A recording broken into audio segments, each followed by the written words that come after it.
नमस्कार दोस्तों, हमारा आज का विषय है section 194 IA TDS on payment on transfer of certain immovable property other than agriculture land payment to resident only. यह बहुत ही रिलीवेंट टॉपिक है। यह क्या है? TDS on immovable property. हम जब फ्लैट जब हम बाई करते हैं या कोई प्रॉपर्टी बाई करते हैं या लैंड बाई करते हैं, उस केस में एप्लीकेबिलिटी ऑफ TDS, उस केस में TDS का एप्लीकेशन क्या होगा, ये उसको लेकर डील किया गया 194 IA।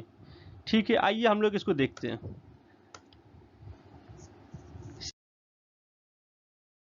Section 194 IA TDS on payment of certain immovable property other than agriculture land. आइए कुछ WH क्वेश्चन करते हैं। पहला WH क्या है? कौन पे करेगा? पहला WH कौन TDS कौन काटेगा? पहला ये हो गया। तो आइए हम लोग देखते हैं WH क्वेश्चन कुछ हम लोग सॉल्व करते हैं। मैं इस विषय पर डिटेल में जाऊंगा और इतना डिटेल में जाऊंगा कि CA फाइनल के बच्चे को इसमें कोई प्रॉब्लम नहीं होना चाहिए। आइए देखते हैं। पहला पॉइंट क्या है? कौन इसको TDS कौन पे करेगा? Payment on transfer of certain immovable property other than agriculture land. ये आपका एग्रीकल्चर लैंड के ऊपर एप्लीकेबल नहीं होगा। कौन सा एग्रीकल्चर लैंड? जो कैपिटल एसेट्स नहीं है। सभी एग्रीकल्चर लैंड कैपिटल एसेट्स नहीं होते हैं। कुछ एग्रीकल्चर लैंड ऐसे होते हैं जिस पर कैपिटल गेन एग्जेम्प्ट होता है, क्योंकि वो एग्रीकल्चर लैंड है। They are some notified area, municipality से कितना डिस्टेंस पर है उस पर डिपेंड करता है। तो इसमें कौन सा एग्रीकल्चर लैंड कवर्ड होंगे? जो एग्रीकल्चर लैंड कैपिटल एसेट्स हैं उसके ऊपर 194 I में TDS काटा जाएगा। जो एग्रीकल्चर लैंड कैपिटल एसेट्स नहीं है उसके ऊपर में 194 IA एप्लीकेबल नहीं होगा। इसके अलावा जो भी इमूवेबल प्रॉपर्टी हो गए, यहाँ पर इमूवेबल प्रॉपर्टी मतलब क्या होता है? लैंड और बिल्डिंग और part of building. Is it clear to everyone? Land और बिल्डिंग और पार्ट ऑफ बिल्डिंग। आइए देखिए, यह कब एप्लीकेबल होगा? जब पे किया जाएगा payment to resident only, payment to resident only. Suppose करो आप एक प्रॉपर्टी बाई कर रहे हो किसी नॉन रेसिडेंट से, तब ये एप्लीकेबल नहीं होगा। यह एप्लीकेबल कब होगा? जब आप प्रॉपर्टी बाई कर रहे हो किसी रेसिडेंट से। TDS कौन काटेगा? जो फ्लैट बाई कर रहा है, जो फ्लैट बाई कर रहा है। Payment on transfer of certain immovable property, जो फ्लैट बाई कर रहा है, जो प्रॉपर्टी बाई कर रहा है, जो लैंड बाई कर रहा है, वो TDS काटेगा। और कब TDS काटेगा? जब वो पे करेगा रेसिडेंट को। यदि वो नॉन रेसिडेंट को पे करता है तो सेक्शन 195 एप्लीकेबल होगा, 194 IA के अंदर में वो नहीं आएगा। आगे देखिए, कब TDS काटेगा? TDS कितना काटेगा? TDS rate is 1%। TDS का रेट कितना है? 1%। आप लोग को पता होगा कि कोविड के कारण 14 मई 20 से लेकर 31 मार्च 2021 तक, during that period tax rate was reduced by 75%. In this case also tax rate was reduced by 75%. If the property was acquired between the 14th May 20 to 31st March 2021, then the TDS rate is 0.75%. 75% tax आपका reduce हो गया। अब बात उठता है कि कब काटा जाएगा? ये टैक्स काटा कब जाएगा? When consideration for the transfer of property exceeds rupees 50 lakh. यदि प्रॉपर्टी का वैल्यू 50 लाख से अधिक है तब काटा जाएगा। प्रॉपर्टी का जो आप कंसिडरेशन जो आप पे करे हुए, यदि वो 50 लाख से अधिक पे करोगे तो जो पेयर होगा वो TDS काटेगा 1% के हिसाब से। Is it clear? 1% के हिसाब से TDS को काटा जाएगा। But if the property was acquired between the period of May 20 to 31 March 2021, then the rate is 0.75%। अब यहाँ पर इमूवेबल प्रॉपर्टी मतलब क्या हो गया? लैंड और बिल्डिंग और पार्ट ऑफ बिल्डिंग। पहला आप लोग ये समझ गए। अब देखिए, ये जो कंसिडरेशन है, कंसिडरेशन को बताया गया। पहले क्या होता था? पहले कंसिडरेशन को डिफाइन नहीं किया गया था। फिनेंस एक्ट 19 ने कंसिडरेशन को डिफाइन किया। फिनेंस एक्ट 19 ने कंसिडरेशन को डिफाइन किया। अब देखिए, कंसिडरेशन मतलब क्या होता है? Explanation added by the finance act 19, explanation added by the finance act 19। Finance act 19 ने कंसिडरेशन को डिफाइन किया, ऐड किया, एक्सप्लेन किया कि कंसिडरेशन क्या होता है, इसको क्यों ऐड किया गया, इसको भी मैं थोड़ा देर बाद डील करूंगा। नेक्स्ट स्लाइड में इसको मैं डील करूंगा। जो आखिर कंसिडरेशन को क्या जरूरत पड़ी गवर्नमेंट को, जो कंसिडरेशन क्या होता है उसको ऐड करने के लिए। देखिए क्या होता है, consideration for transfer of immovable property shall include all charges of the nature of club membership fee, car parking fee, electricity और water facility fee, advance fee और any other charges of similar nature which are incidental to transfer of immovable property. इसको expression को add किया गया 19 से और ये effective कब से था?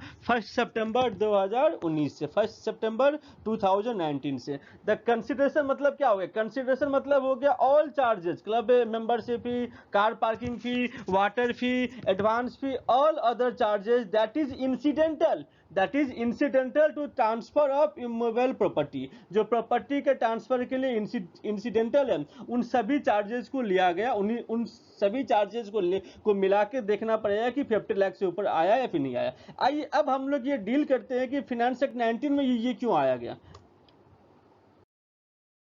देखिए, इसको फाइनेंस एक्ट 19 में लाया गया, इसके पीछे कारण की ये था, जो बिल्डर थे वो क्या करते थे, प्रॉपर्टी का वैल्यू 50 लाख से कम रखते थे। प्रॉपर्टी का वैल्यू 50 लाख से कम रखते थे, से प्रॉपर्टी का वैल्यू आपका 45 लाख रुपीज हो गया। और आपसे वो चार्ज करते थे car parking fee 5 lakh rupees, club membership fee 4 lakh rupees, electricity fee 1 lakh rupees, gym fee, swimming pool fee, they are so many fees. और इस तरीके से वो पैसा लेते थे 50 लाख से अधिक, लेकिन जस्ट ये 194 आईए में ताकि टीडीएस नहीं कटे, उसको अवॉइड करने के लिए वो लोग क्या करते थे, वो इसको तोड़ के प्रॉपर्टी का वैल्यू 50 से कम दिखाते थे और अदर्स फीस लेकर 65 लाख रुपीज के प्रॉपर्टी को लेते थे। आज के दिन में बहुत कम ही ऐसे प्रॉपर्टी है जो 50 लाख से कम के होते हैं। ये फाइनेंस मिनिस्ट्री ने, सीबीडीटी ने इसको नोटिस किया और इसके लिए फिर अमेंडमेंट लाया गया और बोला गया कि जो भी चार्ज आप पे करोगे which is incidental to the transfer of the property, वो सारे के सारे कंसिडरेशन के अंदर में आएंगे। आइए इसको डील करते हैं, क्या लिखा है।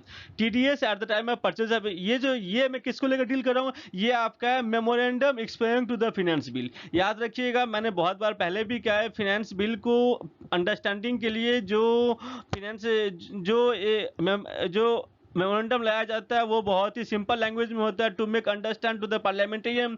तो सो ये बहुत ही सिंपल लैंग्वेज में रहता है। हम लोग जब कहीं भी किसी एक्ट के इंटेंट को यदि जानना है तो हमें मेमोरेंडम को देखना बहुत ही आवश्यक है। देखिए इसमें क्या लिखा गया, देखिए क्या लिखा है, मैं आस्ते आस्ते इसको डील करता हूँ। Section 194 IA of the act, section 194 IA of the act relates to payment on transfer of certain immovable property other than agriculture land and provides for levy of TDS at the rate of 1%। हमेशा क्या होता है ना, जब कोई भी आदमी आपको बताएगा कि चेंज क्या हो रहा है, तो पहले आपको ये बोलेगा कि एक्सिस्टिंग प्रोविजन क्या है, फिर चेंज में क्यों ला रहा हूँ और चेंज कैसे आएगा। तो इसी तरीके से मेमोरेंडम में भी बोला जा रहा है, पहले आपको बोला जा रहा है कि पहले क्या था। ठीक है, देखिए क्या लिखा है, on the amount of consideration paid or credited for transfer of such property. The term consideration for immovable property is presently not defined for the purposes of this section. It is noted that in the transaction involving purchase of immovable property, there are other types of payments made besides the sale consideration, and the buyer is contractually bound to make such payment to the builder seller either under the same agreement or under a different agreement। समझ में आ गया। Finance ministry ने क्या notice किया, जो buyer को बहुत सारा पेमेंट करना पड़ रहा है, सेम एग्रीमेंट और under the different agreement to acquire the property. तो अब क्या हो गया, सम ऑफ सच पेमेंट, देखिए कितना अच्छा से इसमें डील किया गया। Some of such payments are those for rights to amenities like club membership fee, car parking fee, electricity and water facility fee, maintenance fee, advance fee, etc. Accordingly, it is proposed to amend the explanation to said section and provide the term consideration for immovable property shall include all charges। क्या किया गया, इसमें finance act में amendment किया गया और क्या किया गया, कंसिडरेशन के अंदर में क्या बोला गया, shall include all charges of the nature of club membership fee, car parking fee, electricity, water facility fee, maintenance fee, advance fee or any other charges of similar nature which are incidental to the transfer of the immovable property. And this amendment will take effect from the 1st September 2019. Now this point is clear. What was the intent of bringing the amendment? आप लोग को समझ में आ गया होगा कि किस तरीके से सीबीडीटी ने, फाइनेंस मिनिस्ट्री ने इसको नोटिस किया और जिस तरीके से टैक्स अवॉइड करने के लिए बिल्डर तरह तरह के चार्ज लेवी कर रहे थे, ताकि ताकि प्रॉपर्टी का वैल्यू 50 लाख से ऊपर रखा जाए और टीडीएस नहीं काटना पड़े, इसको दूर करने के लिए इसको लाया गया। आइए देखते आगे बढ़ते हैं आगे। देखिए मैं इस जो ये 194 आई है, आई ए है, उसको मैं एक एक्सप्रेशन के एक एग्जांपल के साथ मैं आपको डील किया हूं। आप लोग इस एग्जांपल को गौर से देखिएगा। देखिए एग्जांपल क्या है, Lodha developers limited sells a flat to mister Jha for rupees 48 lakh. देखिए क्या हुआ था, मिस्टर झा को 48 लाख रुपीज में फ्लैट सेल किया गया, डेट दिया हुआ, through an agreement to sale. The agreement to sale also provides mister Jha has to pay. देखिए एग्रीमेंट टू सेल में क्या बोला गया, मुझे और क्या क्या पे करना पड़ेगा, 1,50,000 for electricity, 25,000 for water meter, समझ रहे हो, the maintenance charges of a flat rupees 6,000 per month, and mister Jha has to pay 24 months maintenance fee in advance as per the agreement to sale. Is it clear? तो मतलब क्या हुआ, agreement जो हुआ था सेल करने के लिए उसमें ये सभी कुछ कंडीशंस है, and the mister Jha is bound to pay all the condition before buying the flat, before registry of the flat mister Jha has to pay all the expenses, all the electricity, water meter fees and so many advances, ये सब उनको pay करना पड़ता। Lodha limited has also entered another agreement, देखो फिर से एक अलग से एग्रीमेंट भी किया with mister Jha, that mister Jha has to pay the following to Lodha before registry of flat. मैंने क्या कहा था, सेम एग्रीमेंट या अदर एग्रीमेंट, ये ऐसा था कि पहले सेम एग्रीमेंट में होता, तब डिपार्टमेंट को समझ में आया कि लोग क्या करते हैं, अलग अलग एग्रीमेंट कर लेते हैं, इसीलिए डिपार्टमेंट ने क्या किया, दोनों को कवर कर लिया, either in the same agreement और in the different agreement before registry of flat. क्या आ गया देखिएगा, rupees 3 lakh for car parking, rupees 3 lakh for car parking and rupees 5 lakh for club membership fee, इतना रुपया इनको पे करना पड़ता है। अब ये नॉर्मल सी बात है कि फ्लैट के वैल्यू 48 लाख रुपीज है, यदि ये केस 2019 से पहले का होता, फिनेंस एक्ट 19 से पहले का होता, तो क्या करता है, बायर टीडीएस नहीं काटता, बायर जब पेमेंट करता है तब टीडीएस नहीं काटता, लेकिन जब ये केस फिनेंस एक्ट 19 के बाद होगा, then buyer is bound to deduct TDS under section 194। आइए देखिए क्या करते हैं, कितने रुपए का कंसिडरेशन हुआ, कंसिडरेशन अमाउंट, मैंने क्या कहा था, कंसिडरेशन को डिफाइन किया गया है बाय द फाइनेंस एक्ट 19। क्या बोला गया, कंसिडरेशन कितना का हुआ है, 48 lakh rupees plus 1.5 lakh rupees. देख लिए इलेक्ट्रिसिटी के लिए था 25,000 रुपीज, वाटर मीटर के लिए था 1,44,000 advance, 6,000 into 24 months, 3 lakh rupees आपका हो गया parking fees, and 5 lakh is your club membership fees. Total is 59,19,000, total is 59,19,000, and mister Jha shall deduct TDS at the rate of 0.75%। बाबू ये 0.75% क्यों हुआ, मैंने क्या कहा था, for Covid, for relief to the payer, Covid के लिए क्या किया गया था, tax rate was reduced from by 75%, तो 1 का 75% आपका 0.75% होगा। Mister Jha shall deduct TDS at the rate of 0.75% on rupees consideration 59,19,000 rupees। I think this point is clear।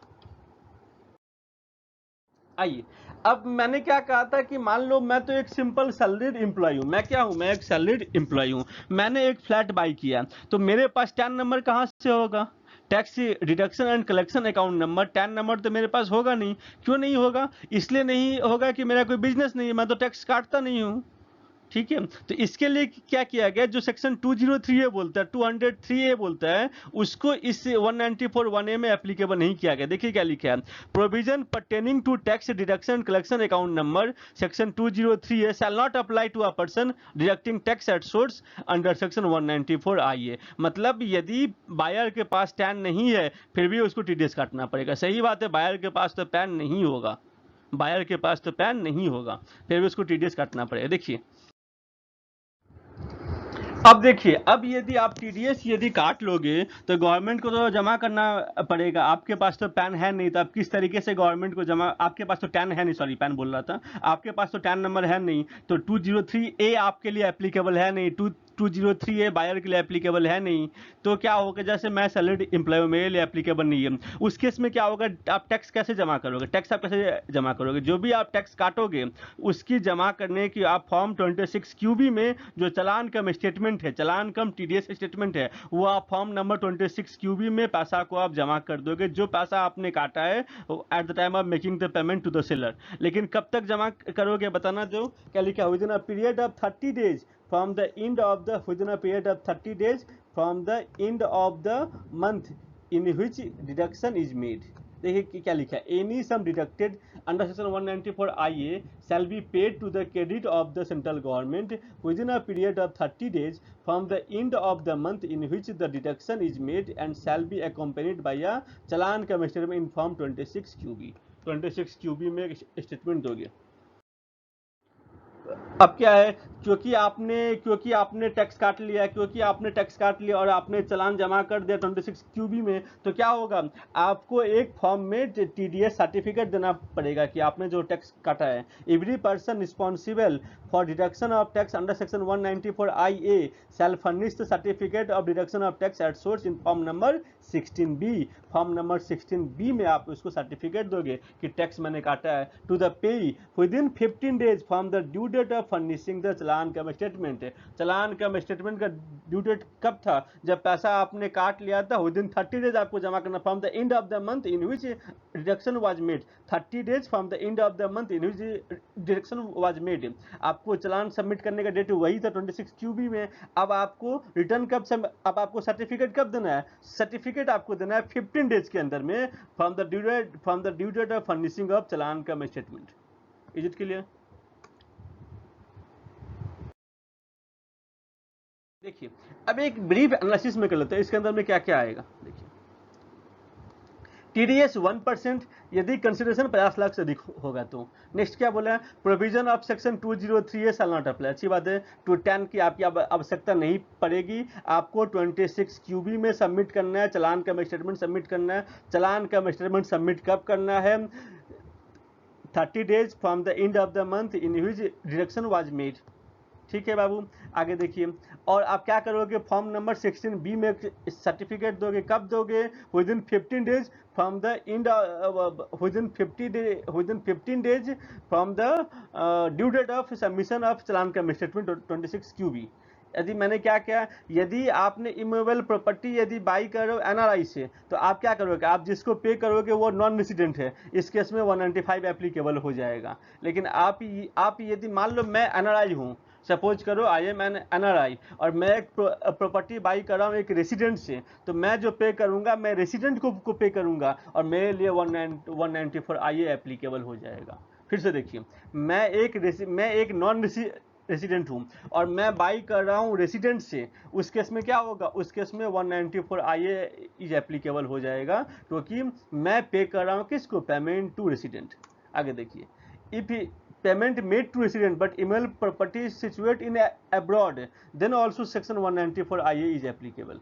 समझ में आ गया, प्रॉपर्टी कहाँ पर है वो इरिलीवेंट है, प्रॉपर्टी कहाँ पर है वो इरिलीवेंट है, पे किसको कर रहे हो वो रिलीवेंट है। आप यदि पे कर रहे हो रेसिडेंट को for the purchase of immovable property, तो आपको 194 IA एप्लीकेबल हो जाएगा। TDS is applicable on part payment also. आजकल सब जगह पेमेंट कैसे करते हैं, 50 लाख का पहले आप फर्स्ट इंस्टॉलमेंट पे कर दीजिए 20 लाख रुपया, फिर दे दीजिए 20 लाख रुपीज़, इस तरीके से पे करते हैं। तो ये पार्ट पेमेंट के ऊपर भी एप्लीकेबल हो जाएगा। मेरा property for example 60 lakh rupees का है, तो मैं जो पहला पेमेंट 10 लाख रुपीज़ का एडवांस पेमेंट करूँगा, उसके ऊपर भी मैं टीडीएस काट के ही पे करूँगा। देखिए ज्वाइंट ओन्ड प्रॉपर्टी, सपोज करो एक प्रॉपर्टी ऐसा है जिसमें मेरा और मेरे भाई का या फिर मेरा और मेरे वाइफ का दोनों का मिला के एक प्रॉपर्टी है, तो उस केस में क्या होगा, सपोज करो प्रॉपर्टी को मैंने सेल किया 60 लाख रुपीज़, मेरा 50% शेयर है और मेरे भाई का 50% शेयर है, तो मेरा हुआ 30 लाख, उनका हुआ 30 लाख। तो ऐसा नहीं है कि पेमेंट 50 लाख से कम है तो टीडीएस नहीं काटेंगे। जब भले ही प्रॉपर्टी यदि ज्वाइंट ओन्ड होगा उस केस में भी हम लोग को टोटल कंसिडरेशन देखना पड़ेगा। Total consideration is to be taken into consideration for the purpose of section 194 IA and section 194 IA is applicable even if co-owners consideration is less than ₹50 lakh. जो भी मेजर चेंजेस थे, जो भी बहुत सारे changes हैं, उसको बहुत ही सिंप्लीफाइड वे में कैप्सूल फॉर्म में मैं आप लोगों के पास लेके आया हूँ, ताकि आप उसको एक बार रीड करो और आपके माइंड में पूरी तरीके से बैठ जाए। नेक्स्ट देखिए, TDS is applicable whether the property is capital assets और stock in trade. TDS applicable कब होगा? चाहे वो कैपिटल एसेट्स हो या स्टॉक इन ट्रेड हो, जो कुछ भी हो, टीडीएस एप्लीकेबल आपका हो जाएगा। नेक्स्ट क्या लिखा है? If immovable properties acquired under any law in force, तब क्या होगा? तब provision of section 194 LA is applicable, तब आपका LA एप्लीकेबल हो जाएगा। यदि इमूवेबल प्रॉपर्टी को बाई किया जाता है अंडर एनी लॉ, और कुछ यदि लॉ के अंदर में यदि बाई किया जाता है, तब आपका 194 LA एप्लीकेबल होगा, IA एप्लीकेबल नहीं होगा। LA को मैं बाद में डील करूंगा, इस नेक्स्ट टू नेक्स्ट क्लासेस में इसको मैं डील करूंगा। आइए आगे देखते हैं। नहीं, आज मैंने 194 IA को डील किया है। ये रिलीवेंट इसलिए भी है क्योंकि हम लोग प्रॉपर्टी बाई करते हैं, उसके ऊपर TDS से क्या इम्प्लीकेशन होगा उसको लेकर। इसके पहले जितने भी मेरे 194 TDS से रिलीवेंट वीडियो है, सभी के लिंक मैं डिस्क्रिप्शन बॉक्स में दे दूंगा। मैंने अपना मेल ID भी शेयर किया आप लोगों के साथ में। यदि आपको कोई डाउट हो, कोई क्वायरी हो, यदि आपको ये PPT चाहिए, तो you can mail at me at my mail ID given here। ठीक है, thank you very much, thank you friends.